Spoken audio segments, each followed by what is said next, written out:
football. They defended well. They beat good teams. They beat teams they were supposed to beat. It's been quite an impressive run. And sure enough, Dusty May is good enough to join us here to talk about this. Dusty, what's been the most satisfying part about this season?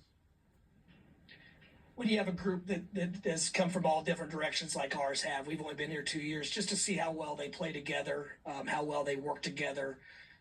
Our staff models that behavior every single day for our players to follow. And so more than anything else, just to see, I think everyone in our program see their value, bring their own secret sauce to the equation. And I think we're outperforming our individual parts because of how well we work together.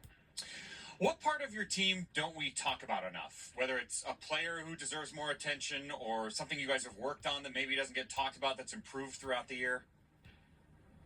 Well, obviously, our front line, we believe, is one of the best in the country, and those guys receive a lot of well-earned accolades and attention. But our guard play and our bench have been phenomenal. I mean, when you look at you look at how our bigs play the game, the touches they get, the position to score, that they catch the ball in has a lot to do with our guard play.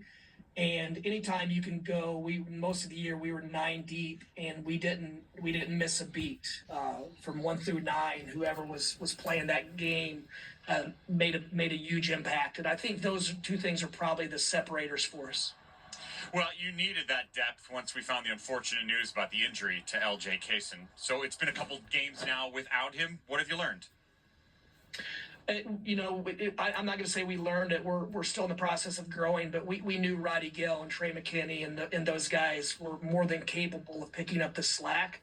A lot of times it's simply opportunity, and we felt like those guys were sacrificing a lot for the team. But now that we see them play even more minutes and make the contributions that they are, it's evident. Obviously, it hurts to lose LJ, who'd put in so much work and was playing so well, but. That's, once again, the beautiful thing about having the depth. We have guys capable of stepping up and carrying the load. You know, an outsider might look at your record and the margin of victory and think, boy, this was a nice, easy year. I know it wasn't for you going through everything. What would you say has been the biggest challenge for the team this year? Just being the hunted every night. Obviously, when you have the record and the number by your name, everyone has a little bit, they get up for the game a little bit more. Their preparation's a little bit better, their intensity's even greater, and so I think our guys have been able to elevate their play throughout and match the other team's desire to win and compete. And once again, that's not always easy to do, but once again, because of the depth, when a guy's had an off night, we just simply kind of rode with someone else, and that's why we've been able to withstand some of those games where we didn't play very well. Feels like there's really good chemistry on the team, too, which is important, especially nowadays when you have such new rosters frequently. But I want to ask you about one aspect of that in particular. Right now, you're talking to me and you're staring into the camera perfectly. But a post-game interview on the court, you have quite a skill of staring into the camera if someone isn't even talking to you, no?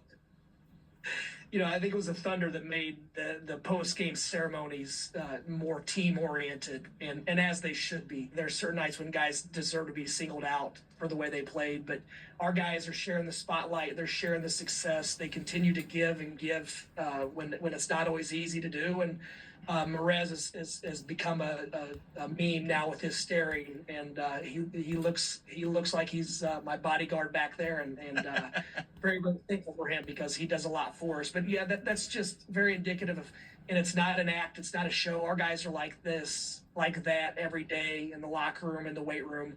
I don't think it's possible for a group to come together like these guys have and care about each other anymore, love each other anymore, and simply support each other on a daily basis. And, you talk about why things work. I mean, ultimately, the quality of people is why it's worked to this extent. And it's not fake. It's not prefabricated. It's who these guys are as people. It's very authentic.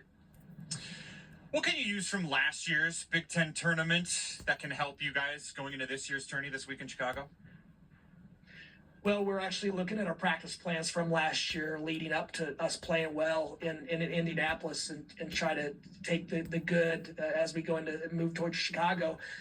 We know that we're probably going to have to play 3 different types of games. There's probably going to be one wrestling match, one up and down game, and then one other that is both teams, however they decide the game should be played. And so we've just got to be equipped to win in any style, shape, or form.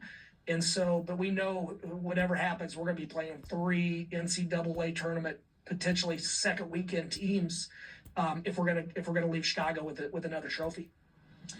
Dusty, congratulations on winning Coach of the Year and on the excellent regular season. Good luck this week in Chicago. Mike, thank you very much.